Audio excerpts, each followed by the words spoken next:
문희정의 외신 브리핑. 자, 밤사이 들어온 국제뉴스 정리해드립니다. 문희정 국제정책평론가 전화 연결돼 있습니다. 평론가님 안녕하세요. 네, 안녕하세요. 네, 이 터키의 쿠르드족에 대한 공격, 지금 상황은 어떤가요? 터키 국방부는 지난 9일 공중과 지상 양쪽에서 공습과 곡사포 공격으로 181개 목표물을 타격했다고 밝혔는데요. 에르도안 터키 대통령은 테러리스트 109명을 사살했다고 공식 발표했고, 시리아 내정 감시 단체인 시리아 인권 관측소는 이 터키군의 첫날 공격으로 민간인 8명과 쿠르드군 7명 등 최소 15명이 숨졌고, 둘째 날에는 쿠르드군 최소 16명 사망, 33명이 다친 것으로 전해졌는데요. 이 사망자와 부상자 수는 계속해서 증가하고 있는 추세입니다. 네. 이 터키 현지 언론들은 지금 터키군이 마을 2곳을 점령했다, 7곳을 점령했다 이렇게 계속해서 보도를 하고 있지만, 쿠르드 민병대가 주축을 이룬 시리아 민주군과 내정감시단체는 쿠르드족이 터키군의 지상 병력을 막아내는 데 성공했다고 밝혔는데요. 이 현재 터키 국방부는 개전 이후 전황에 대해서 구체적인 내용을 밝히고 있지 않지만, 어쨌든 터키군 지상 병력이 현재 시리아 국경을 넘어서 쿠르드족 자치 지역에 진출한 것으로 알려졌습니다. 네. 외신들은 쿠르드 민병대가 전투기는 물론 미사일, 대공화기, 또 대전차 화기 등 중화기를 보유하고 있지 않기 때문에 전력에서 일방적으로 터키군에 밀리고 있다고 전했고요. 또 11,000명의 대원이 희생되면서까지 IS 격세전에 참전해서 미국의 동맹 세력으로 입지를 다졌던 쿠르드족은 트럼프 대통령의 배신에 격앙된 상황이며 수많은 쿠르드인들이 피난길에 나섰다고 보도하기도 했습니다. 네. 관련해서 어제 유엔 안보리가 또 긴급 비공개 회의도 개최했죠. 그렇습니다. 유럽의 요청으로 긴급 유엔 안전보장이사회가 열려서 터키의 군사 행동이 우려된다고 입을 모으긴 했지만, 상임이사국인 미국과 러시아의 거부권 행사로 이 터키의 시리아 쿠르드족 공격 중단을 요구하는 공동 성명 채택에는 실패했습니다. 네. 이 유럽 6개국 대사들은 지역의 안정성을 크게 훼손시키는 터키의 일방적 군사 행동을 즉시 중단할 것을 촉구하는 성명을 발표했지만, 미국은 인도적 위기를 막아야 한다고만 강조해서 입장 차이를 보였는데요. 이 안보리 상임이사국인 영국과 프랑스를 비롯해서 비상임이사국인 독일, 벨기에, 폴란드 등 6개 EU 국가들은 공동 성명을 통해서 시리아 분쟁의 지속 가능한 해법은 군사적으로 성취될 수 없으며 유엔 안보리 결의 등에 따른 진정한 정치적 전환을 통해서만 가능하다며 즉각적으로 터키가 군사 행동을 중단할 것을 공식적으로 요구했습니다. 네. 하지만 켈리 크래프트 유엔 주재 미국 대사는 안보리 비공개 회의 종료 후 기자들에게 미국은 시리아 동북부에 대한 이 터키 정부의 군사적 침입 개시 결정을 어떤 방식으로든 지지하지 않았다면서도 인도주의적 위기가 발생하거나 IS가 재건돼서는 안 될 것이라는 원론적인 차원의 얘기만 반복했습니다. 네, 그렇군요. 그런데 이 터키의 쿠르드족 공격에 대해서 독일을 또 비판하는 목소리가 나오고 있던데, 이건 어떤 내용인가요?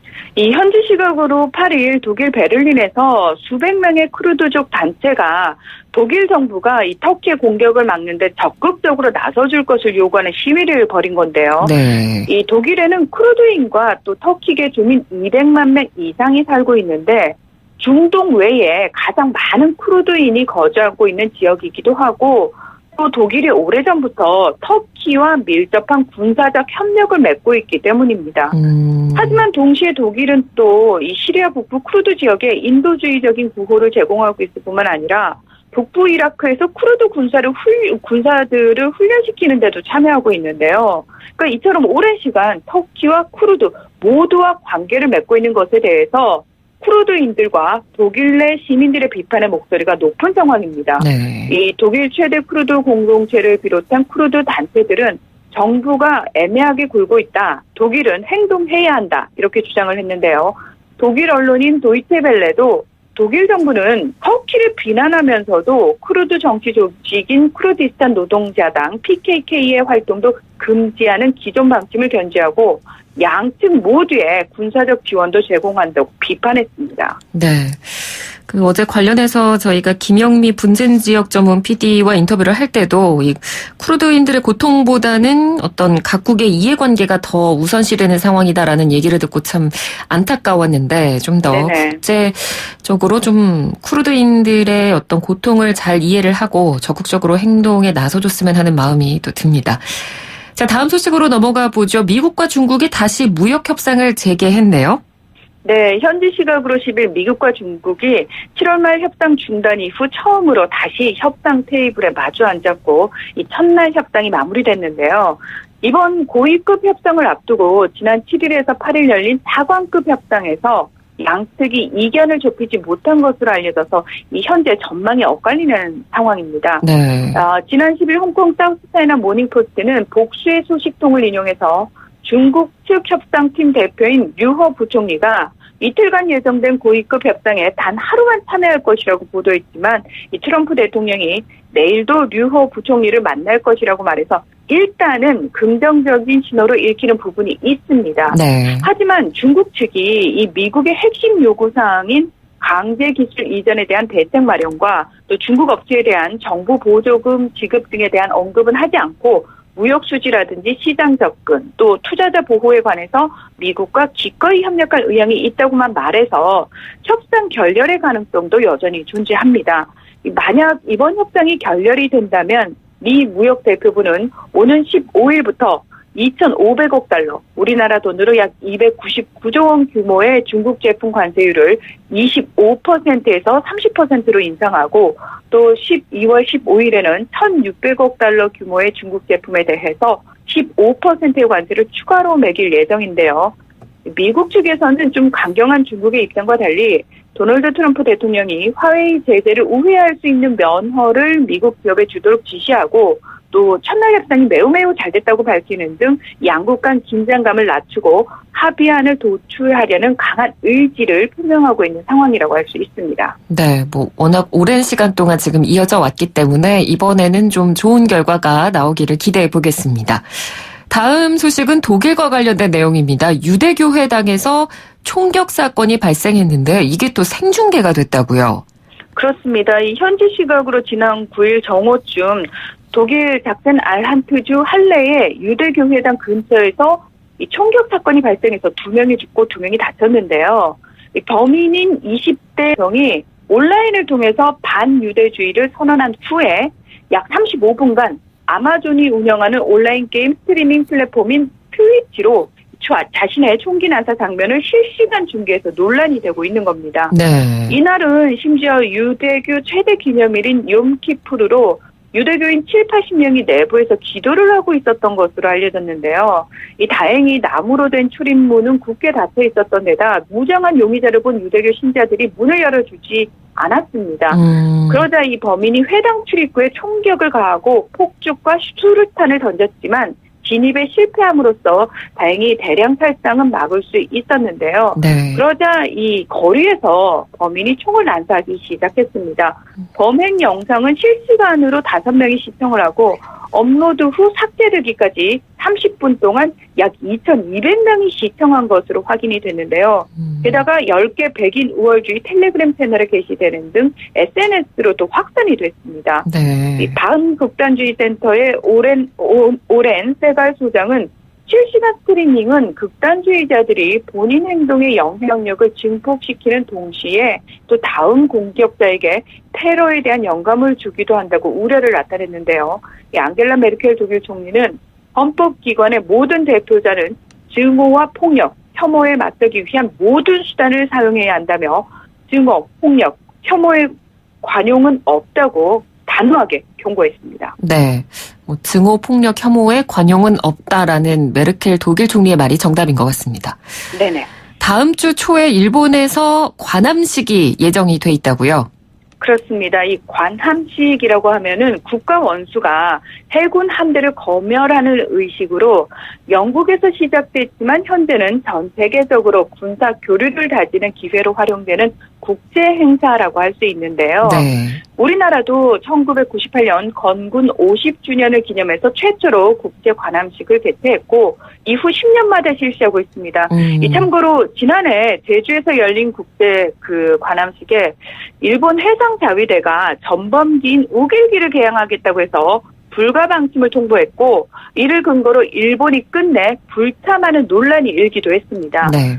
일본은 개항 이후 메이지 유신이 시작된 1868년부터 관함식을 개최했고 현재는 3, 4년마다 한 번씩 우방국의 함정을 초대해서 해상자위대의 전력을 선보이는 자리를 만들고 있는데요. 올해 관함식은 오는 14일 수도권 가나가와현 사가미만 해상에서 처음 참가하는 중국을 비롯해서 캐나다, 싱가포르, 영국, 미국, 인도, 호주 등 7개국 함정이 파견된 가운데 열릴 예정입니다. 네. 하지만 현재 극심한 갈등 상황에 놓여있는 우리나라 해군에는 초청장을 보내지 않았는데요. 이건 주최 측 마음이기 때문에 이 한일 관계 악화를 이유로 의도적으로 초청장을 보내지 않은 것으로 보입니다. 네. 자, 그런데 문제는 이 강력한 대형 태풍 제19호 하기비스의 북상으로 이번 주말부터 일본 열도가 태풍의 영향권 아래 든다는 사실인데요. 10일 일본군 당국과 또 언론에 따르면 본 행사 전인 12일과 13일 이틀간 예정돼 있던 군함의 민간 공개 행사는 취소가 됐고요. 그리고 14일 예정인 국제관함식의 취소 여부는 전날인 13일에 결정될 것으로 예상이 되고 있습니다. 네, 그렇군요. 자, 이번에는 브라질로 넘어가 보겠습니다. 브라질의 보우소나루 대통령이 당적을 바꾼다는 소식이죠? 네, 사실 자이르 보우소나루 대통령의 특기가 바로 당적 바꾸기라고 할 정도로 1989년 정치에 입문한 후 지금까지 8번이나 당을 옮겼는데요. 네. 이 참고로 현재 브라질에는 35개의 정당이 있습니다. 지난 2005년에 현 민주당의 전신인 자유전선당에서 활동하다가 2016년 사회기독당으로 당적을 옮겼고요. 지난해에는 대선에 출마하기 위해서 현 집권당인 사회자유당을 선택을 했습니다. 네. 하지만 1월 1일 취임 후 얼마 되지 않아서 곧바로 이 사회자유당의 선거자금 유용 비리가 터졌는데요. 이 내용이 뭐냐면 이 지방선거에서 지역 당 위원장들이 선거자금을 지원하는 것처럼 유령 후보들을 내세워서 수천만 원에서 1억 원이 넘는 돈들을 뒤로 빼돌렸고 또 사회자유당의 현 대표가 선거 기간에 자기 아들 회사에 동영상 홍보물을 제작한다는 그 비용 명목으로 7,500만 원을 지급한 사실이 보도되면서 논란이 일었습니다. 네. 이 보우소나루 대통령은 이 사회자유당의 비리로 2020년 지방선거에서 고전할 수 있다는 판단을 내렸고요. 또 사회자유당 소속 연방의원들의 정치적 경험이 부족하고 자신의 국정 수행에 적극적으로 협조하지 않는다는 등의 불만을 계속 제기해 왔는데요. 네. 따라서 자신의 친정인 민주당이라든지 또는 강한 극우 성향의 애국당, 그리고 1945년에 창당했다가 1965년에 해산된 정당으로 지금 현재 재창당 작업이 거의 마무리 단계인 우파 국가민주연합 측과 협상을 하고 있다는 얘기들이 올 초부터 꾸준히 흘러나오고 있었습니다. 네네. 그리고 지난 8일 드디어 지지자들에게 사회자유당을 잊으라고 본격적으로 말을 했고요. 루시아누 비바르 당대표에 대해서도 강한 불만을 터뜨리는 등 탈당 작업을 본격화하기 시작했는데요. 만약 보우소나루 대통령이 탈당할 경우 그의 장남인 플라비우 상원의원과 또 삼남인 에두아르도 하원의원을 포함해서 최소 20명의 의원도 당적을 옮길 전망이어서 브라질 정치권에 큰 변동이 예상되고 있습니다. 네, 오늘은 브라질 정치 소식까지 들어봤습니다. 말씀 잘 들었습니다. 고맙습니다. 네, 고맙습니다. 네, 지금까지 문희정 국제정치평론가였습니다.